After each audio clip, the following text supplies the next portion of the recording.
Hey,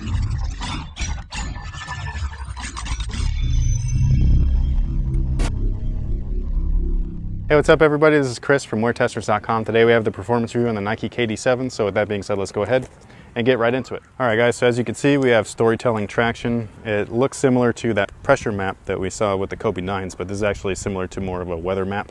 In my opinion, this stuff works great.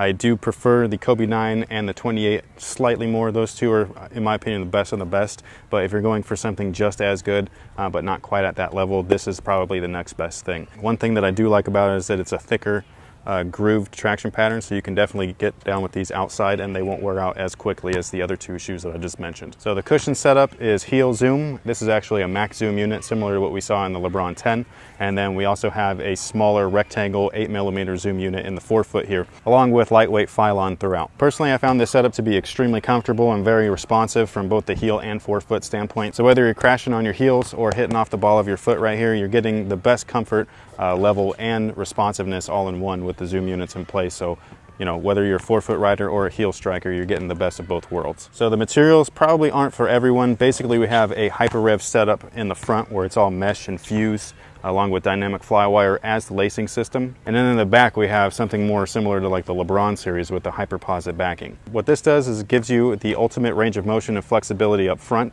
and then you have the extreme sturdiness and durability in the back. So heel containment is great, and then it's not sacrificing any of your forefoot movements whatsoever. If you drag your toes, there is a little bit of fuse right here, and the rubber bumps up just a slight bit, so it will protect it somewhat, but overall, if you get stepped on a lot, this is probably going to take some damage, as you can see. As far as fit, personally I went true to size. I would not go up or down half a size. True to size for me fit perfect. It was actually the first KD since the KD3 that didn't pinch anywhere on my foot, whether it be the pinky toe or the midfoot or the base of the tongue. This was the first shoe that actually fit my foot as if it was meant for it. Lockdown I thought was great. The forefoot area started off so snug that I actually didn't need to lace these up very tightly. It wasn't after until maybe 2 hours where the mesh started to break in a little bit, and then I really needed to use this, which is where you'll see the dynamic flywire really come into play. Really holds your foot down, as you can see through there. So for lateral movements, it's keeping it caged in and on that footbed. Midfoot strap, I personally can't feel it, but it is here. So, you know, if you want to tighten things up around that area, you can.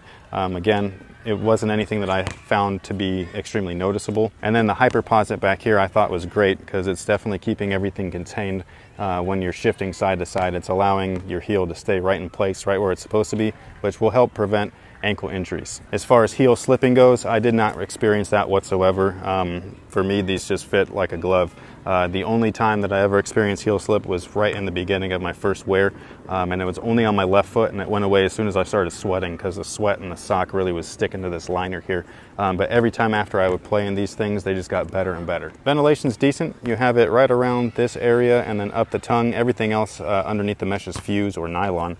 It's not going to create like an abundance of airflow, but it's enough to where it's allowing some heat to escape, which is great. The back area, because there's posit, there's no ventilation. That's a good thing.